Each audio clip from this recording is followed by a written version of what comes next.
Yes.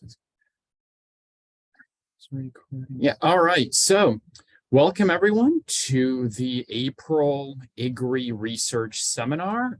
My name is Stavor Mondam. I'm the coordinator for the IGRI. And yeah, it's good to have everybody here. I've got a pretty good turnout. And so now, before I turn over the floor to our guest, I want to introduce her. So our presenter for this month's research seminar is Irene Pérez Ibarra. She is a researcher at the Agri-Food Institute of Aragon, which is part of the University of Zaragoza in Spain.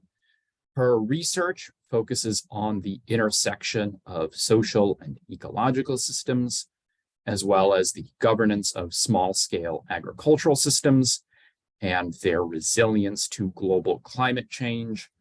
Her presentation today is titled Evolution of Institutional Diversity in a Changing World, Finding Solutions in Resilient Agricultural Systems.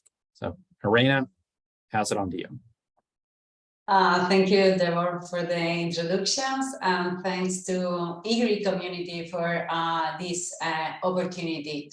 So I'm going to start sharing my screen. Today, can you see it well? Yes. So today what I am presenting is a new research project that I recently started. And it's a project in which I'm planning to use the grammar to quantify and to understand institutional diversity. So this research has been recently funded by the European Research Council. So I'm not going to show you results, but I'm going to show you what I'm planning to do in the next few years. And so this project, Resilient Rules, is focused on one of the greatest challenges of our current society, and is that how can we sustainably use natural resources?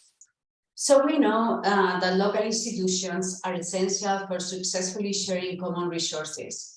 And some examples of institutions are the rules, norms, or strategies used by people to use shared resources.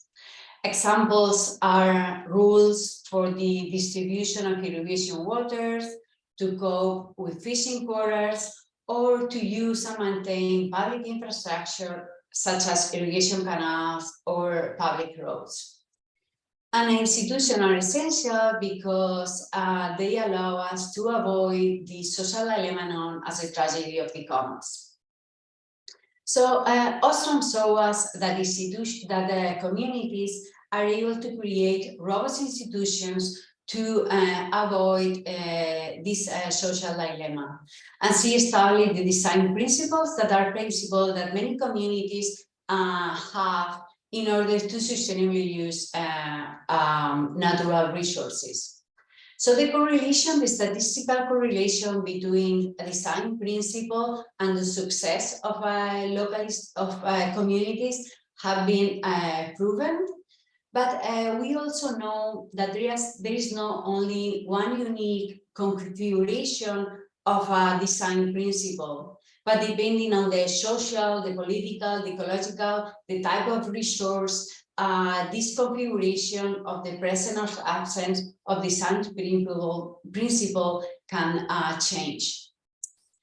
So the conclusion here is that there are no institutional panaceas. So there is no single type of institution that can work efficiently, fairly, or sustainably in relation to all common pool resources on every social or ecological situation. So here is what we understand with institutional diversity as the variety of such rules, norms, and strategies used by communities. And institutional diversity can be essential to sustainably manage natural resources or to cope with new unexpected disturbances such as climate change. In fact, institutional diversity is considered as important as biological diversity for our long-term survival. However, if we compare how much do we know about biological diversity and how much do we know about institutional diversity, we find that we don't know how much institutional diversity is there. What are the factors modulating such diversity? Or how is diversity changing?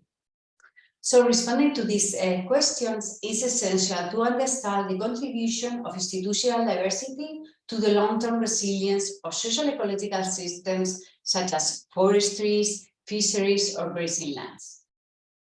So in my project, Resilient Rules, I aim to respond to this question by adapting and applying the concepts and tools used to study biodiversity by life scientists and interlinking them with the theories and the concept of the commons and resilience science.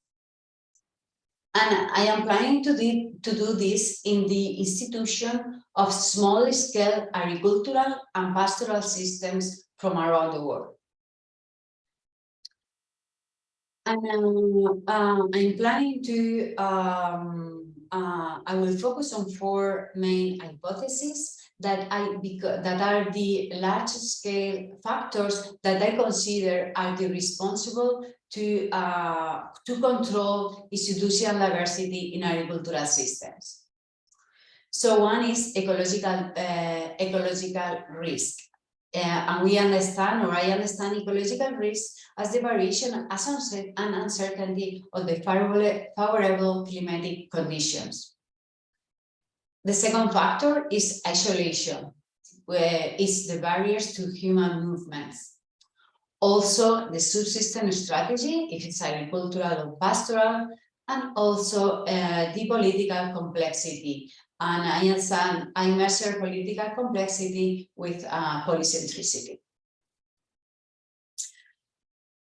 So to respond to this question, I carry out a systematic review to select 52 communities, 26 agricultural and 26 pastoral communities from around the world, in a diversity of social and political contexts, and in a gradient of agricultural, ecological risk and isolation. So in each of these 52 communities, I will study current and past institutions for the governance of key resources like land, water, pasture, and the maintenance of public infrastructure like canals or drove roads. To do that, I will interview farmers and collect written institutional documentation in case that the communities have them. And I will also ask for the perception of the social and ecological resilience of these communities. And the interview guide that I will apply respond to the main type of rules. So to quantify institutional diversity, I consider there are 3 dimensions of institutional diversity. And in an analogy to biological systems, I call them phylogenetic, taxonomic, and functional diversity. So phylogenetical diversity is the smallest level of diversity and is the grammatical elements of institutions.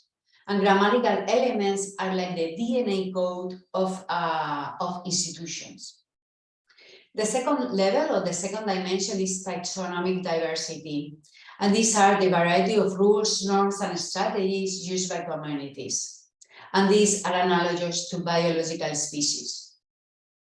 Functional diversity refers to the structural and function of institutions, and they are similar to the functional traits of biological species. For the phylogenetical dimension, I will use the institutional grammar. For the taxonomic diversity, I will use the grammar to decide if the institution are strategies, norms, or rules, the type of rules they are using, and also about the consequences of compliance or not compliance if each rule.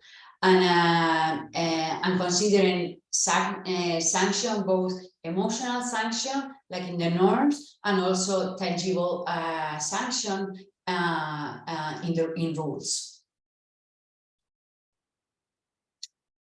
So one of the things that I'm doing now in order to being able to quantify the taxonomic institutional diversity is to reclassify the 7 rules typology proposed by Ostrom and Crawford. So based on a systematic review and the codification of some written documents of ordinance, I am proposing a new 2nd and 3rd tier of rules that we can use in the future to being able to understand the diversity of rules that communities are using. So this is a work in progress, and I hope to share this result soon with the IGRI community. For the functional dimension of institutional diversity, I consider the different properties of institutions in relation to the structure, if there are rules in use, rules in form, the incentives, if there are rules, norms, strategies, the type of resource, the type and size of the resource users, the goal of the rule, considering the type of rules, and the effect of such rules in the ecosystem or in the community. And these are measured with the correspondence with the Ostrom's design principles.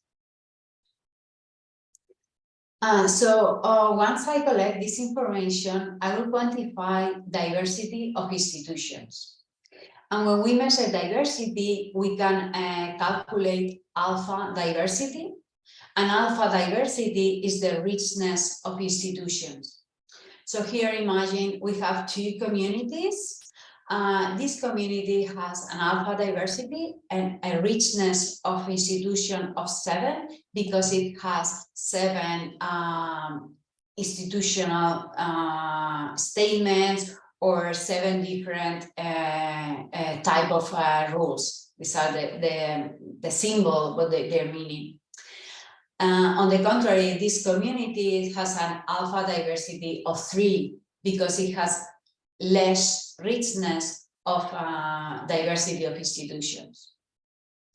But when we study and when we quantify diversity, we can also calculate beta diversity.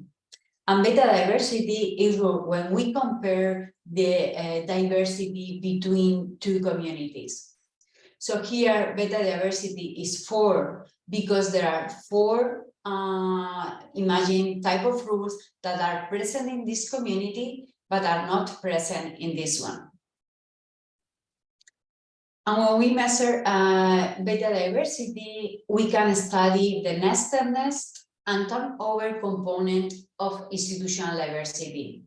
So nestedness refers to situation in which there is a community that have all the type of institutions, and there are other communities that are missing a few of them, like here in the picture. We have this community that have all the type of institutions, and then we have other communities that are losing a few of them. This will be the nestedness. But we can have situation of turnover processes. In the turnover component of beta diversity, we have that the type of institution are changing between communities. So we will have communities with some institutions and other that are substituting this institution with others. And with the nestedness and turnover components of beta diversity, we can explain all the different patterns of diversity. Okay, so once I measure, I'm able to quantify institutional diversity. In this project, I have 3 main goals. So the first main is to study the global patterns and modulators of institutional diversity. And I will study how institutional diversity change with ecological risk, isolation, political complexity, and the type of subsystem strategy. And you have here a plot of my hypothesis. So one of my hypotheses is that these four factors will increase institutional diversity. So communities with lower ecological risk will have lower diversity compared to communities with higher ecological risk. And we can see this, for example, imagine an agricultural community in a place where the climate is very stable. So you will only need to have rules to this type of climate. But if we we compare that a set of rules or institutions with other communities that are in a more variable climate, that have periods with low rainfall or high rainfall, you will need to have institutions to be able to adapt to both situations. And the result will be a higher diversity. So I'm going to show you now a plot that are some preliminary results. So this is not a robust conclusion or real results of my project. These are just some preliminary data that I use just to show you the type of results that I'm planning to get. But these are not conclusion of the project. So here we have the comparison of diversity, institutional diversity in agricultural communities compared to other type of communities. And the other, I included forestry, fisheries, and I think there was also a few pastoral communities. And this, I use the type of data that I use, it was present and absence of Ostrom's design principle. So if we compare this plot, we see that the beta diversity is very similar between agricultural communities and other type of communities. But if we see inside the type of beta diversity, we see that the processes behind this beta diversity are very different. So in the light blue, we have nestedness, and the dark blue is turnover. So this means that in agricultural communities, and most of these were irrigation communities, we have some communities that have all the set of institutions. And there are some communities that are missing a few of them. And this is the main patterns to understand the beta diversity in this type of communities. However, in the other communities, we have a lot of the turnover components. That means that there are communities with some of the institutions and others, and are changing those institutions with others. So we have very differentiated blocks of institutions. If you have questions, please go ahead and ask. Okay, the second aim of my project is to study the evolution of institutions. And here again, it's an important part of the project. So, because we can think of the different parts of biological systems, and we can see the correspondence with institutional systems in terms of the components and the different processes that happen in the evolution of biological systems. So the components, we have what is a community in a biological system, and we can have the correspondence of the meaning of in an institutional systems with the species, genes, and DNA code. I already said that, for example, the DNA code will be the different elements of the institutional grammar. But also we can compare biological system in terms of the processes that happen in biological system and what will be the significance, the meaning in institutional systems.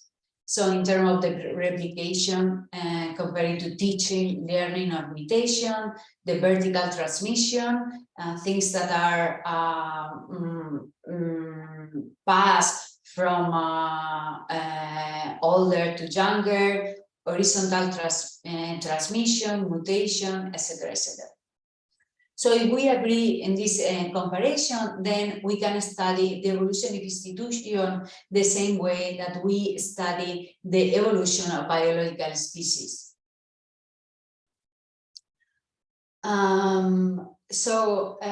Here are again a plot of my hypothesis, and because when we study, if we study the evolution of institution, one thing that we can measure is the rate of evolution. So how fast are institutions changing?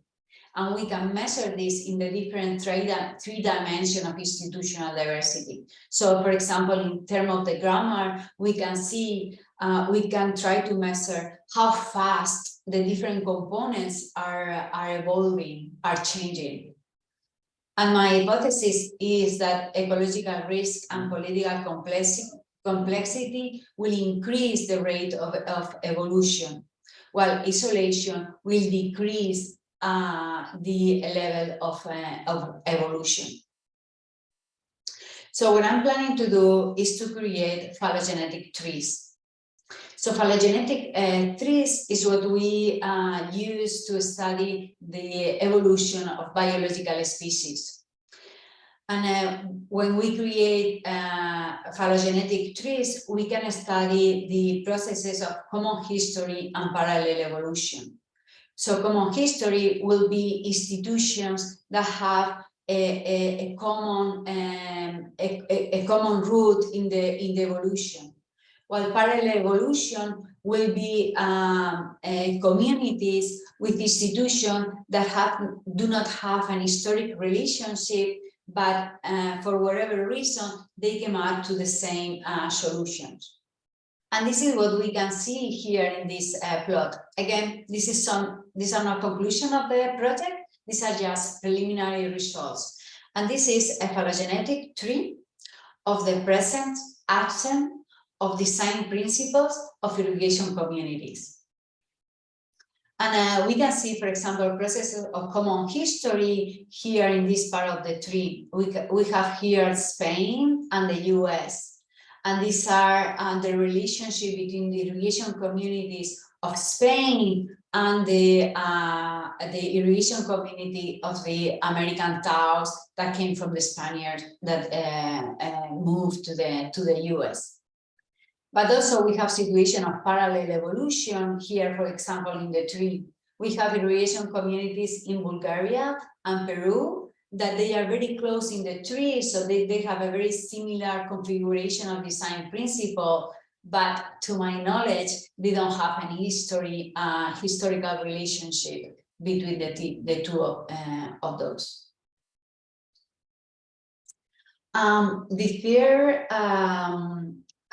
The third aim is to study the contribution of institutional diversity and the evolution of institutions to the long-term resilience of these agricultural systems. So how I am planning to measure resilience is by asking the farmers about their perception of the resilience of the community. And I will, I will measure 4 types of outcomes. First will be the ecological outcome of the community. So it's, for example, by studying the level of the resource, how the level of the resource have changed over the time. So I will be asking in the 40 last year, has the resource level increased, decreased, or maintained the same? I will also measure social outcomes in terms of trust and equity among the members of the community, and also collective action, how the level of cooperation between the members of the communities has maintained the same or increased or decreased. And then I will also measure subjective measure of resilience. So I asking farmers how, for example, they perceive their community able to adapt to climate change, to respond to climatic events, dramatic climatic events, etc., etc. So my hypotheses are that both institutional diversity and the evolution of institution increase the long-term resilience of the communities. And here again, some preliminary results, not conclusion of the project, but just to show you the type of result that I'm expecting to have. And again, this comes from the results from the present and absence of design principles. And here we have in orange, we have a plot of ecological resilience with communities, resilient communities and unresilient communities. And then in green, resilient and unresilient communities measure with the social resilience, so the level of trust and the level of equity among the members of the community. What we can see here, this is not what I expected, but what we found is that resilient communities have a lower beta diversity than unresilient communities. So what this means is that there are just a few solutions to be resilient in the communities. However, to be unresilient, it can be for many different ways. That's why the beta diversity increased. But also, what I think is interesting is that the diversity in the beta diversity in the ecological resilient communities is lower than when we study the social resilience. So again, that's mean that to being able to sustainably use a natural resource, there are just a few solutions that communities are using. However, to be resilient to be socially resilient, there are many more different solutions. In summary, some conclusion is that, well, with resilient rules, I'm planning to propose a new and interdisciplinary approach to quantify for the first time institutional diversity and to study the recent evolution of agricultural institutions worldwide. I hope to create new knowledge by testing novel hypotheses about the factors modulating institutional diversity and respond to unresolved questions in the commons theory in relation to the role of institutional diversity and the evolution of institutions to the long-term resilience of social ecological systems. And also new research opportunities by creating a new open access repository of institutions and tools to quantify institutional diversity. Thanks so much.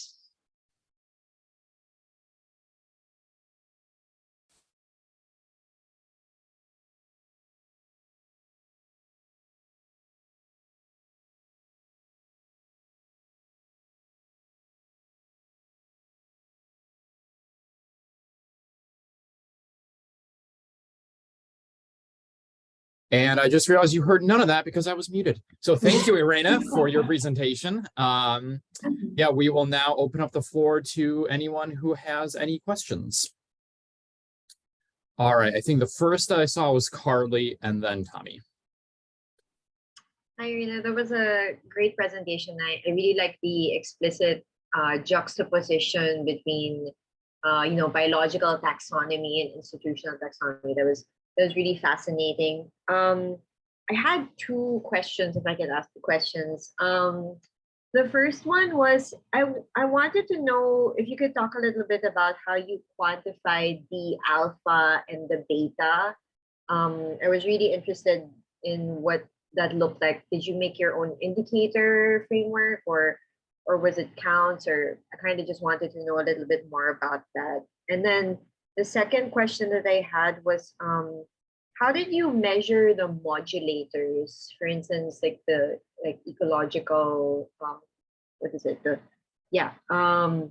Ecological risk, for instance. I wasn't sure, or I wanted to know a little bit about the data that was associated with that. So Okay, thank you, Carly. So alpha and beta diversity, these are measures that are used when biologists or ecologists study biological diversity. So these are a typical measure when you study ecosystems. So one of the things that you measure first is the alpha diversity. How for example, how many different bird species there is in an ecosystem. And then beta diversity is when you compare different communities. Okay, how many different animals are in this community compared to the other. So I'm planning to do the same with institutions. So for example, at the taxonomic level will be the different type of rules. So I will see for the alpha diversity, I will measure how many different rules this community have. And then for the beta diversity, I will compare the different rules that the community A, for example, have compared to community B. So we will have some rules that are similar, and then other rules that are completely different. And I'm planning to do that, to do this both at the rule level and also at the grammar level. So for example, maybe you have the same rule, but there are some elements of the grammar that are different. Maybe the attribute is different, or maybe the or else component is different. So I can have this different level of diversity. And your other question was about the ecological risk, how you measure ecological risk? yes. What I guess measures you had for the modulators, like ecological risk, for instance. Yes, so for ecological risk, I mainly will use climate variables and primary production level. I'm looking at the my slide now. So for example, I will use average temperature and average rainfall, extreme climate conditions, like the minimum and maximum temperature and rainfall, also seasonality. I'm not sure if I pronounce it correctly. So how temperature and rainfall changes among different seasons. Also the mean growing season, how long is the mean growing season? This is a key variable to see when are the how long are the favorable conditions to grow crops. And then net primary production. And these are maps that are available. Thank you. Thanks.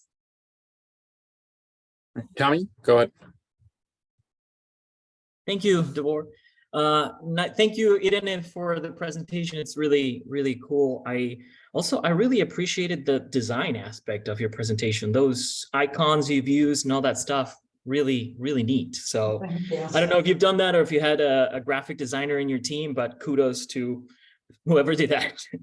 I just have two questions for you. One is, when you talked in general about the contextual variables that you're looking at, you mentioned ecological risk, isolation, and political complexity, correct? Mm-hmm. My first question is, can you tell us a little bit more about how you're measuring that political complexity? You mentioned polycentricity, right? But we all know polycentricity can mean a lot of things. And then when I was hearing those variables, it reminded me a lot of the IAD framework. And for me, in terms of the external contextual variables or exogenous variables, and for me, what I was missing from what I've heard and I understood is do you have anything about attributes of the community, you know, the size, the level of cooperation, conflict, if there's anything going on there that could influence institutional design choices? And then I have a different question for you about the other three types of rules that you're talking about, the phylogenetic, taxonomic, and functional. Do you have any theoretical arguments about what is the relationship between those three? Because in the graphs that you had them connected, right, with arrows. So I'm wondering if you could elaborate a little bit more on if you have theoretical arguments or hypotheses behind what's the relationship on whether we see, you know, low alpha or beta at the taxonomic, what would the implication be for the other two levels or something along those lines? Thank you, Thomas. Okay, so I'm gonna try to respond in order to your questions. So the first one was about polycentricity. So the way I'm gonna measure polycentricity or political complexity is by asking farmers about how connected is their community to other levels of government. So I will ask about, okay, the way you manage or the rules that exist to manage that natural resources. Does it have any connection or influence by other levels? Like, for example, here in the European Union, I expect what they will tell me, yes, we need to respond to the county level, then to the country level, and then to the European Union levels. And this is the type of information I expect to get. Also, when I chose the potential case studies, I try to select it in different political contexts. So if you remember the plot, so they are in I try to get the maximum diversity of countries in all the continents, etc., to increase this diversity of political contexts.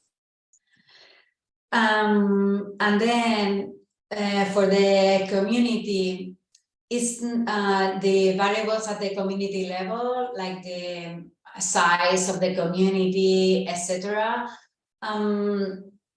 I did not include it in this proposal because there are a lot of work that have been done between the relation between institution or the level of cooperation and the size of the community, etc. But of course, these are variables that I'm planning to collect, and of course, I will see how institutional diversity changes based on the type of resource, the size of the community, etc., etc. And then the third question, I found it very interesting. So, what is the relationship between the three levels of institutional diversity? And I think this is very important because we can have maybe we can have a lot of diversity at the grammatical level, but then the meaning of that differences is not that important. And we see that, for example, two communities that have a very high diversity, so they are very different instead of grammatical elements, but then at the next level, at the taxonomic level, they are very similar. Because it doesn't matter, maybe it doesn't matter, okay, it doesn't matter what type of attribute. The important is the meaning of that institutions. So I think the comparison of these three levels will be, I think it will be great and interesting results, I hope. Did I respond to all your questions? Great, thank you. Any other questions from anyone? Hello, can I ask a question? Yeah, go ahead.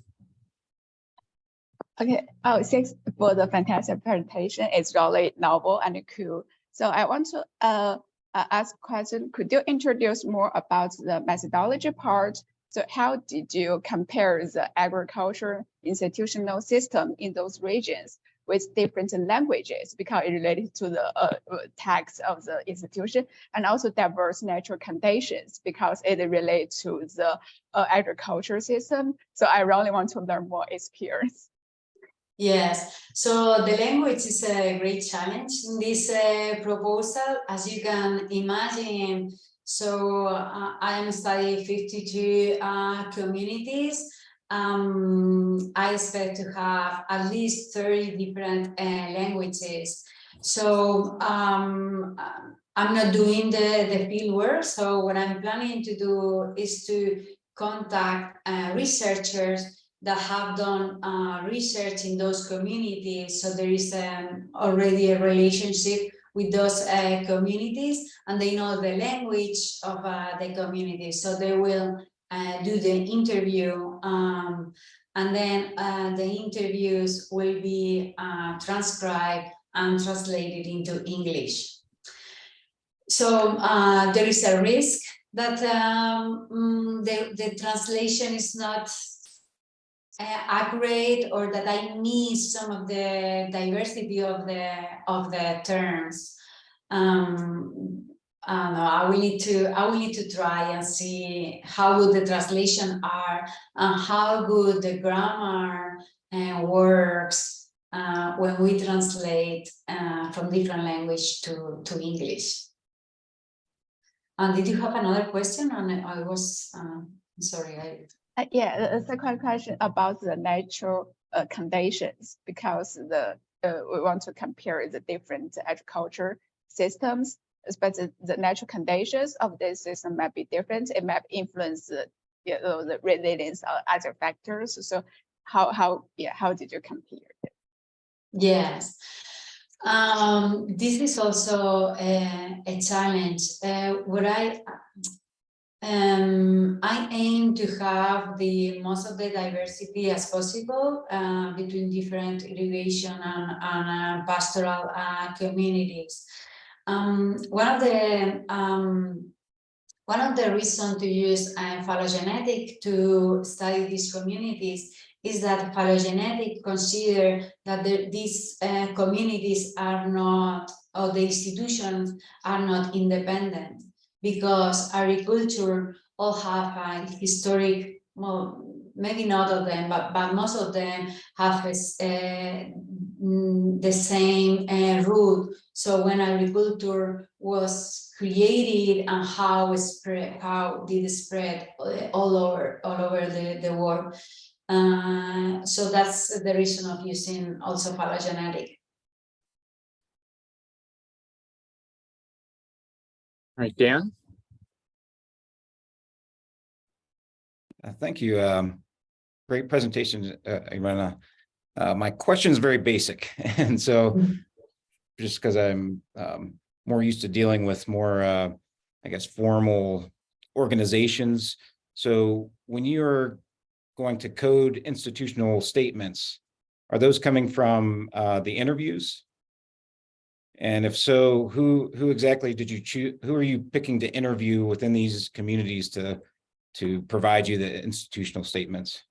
Yes, I'm planning to use both interviews and in case the community have written institution to collect them. But in my experience, when you work with the small scale communities, they usually don't have written documents, or if they do, they are like very basic. But then it's in the, for example, during the assemblies, the meetings of the communities, when they decide about the details of the different institutions.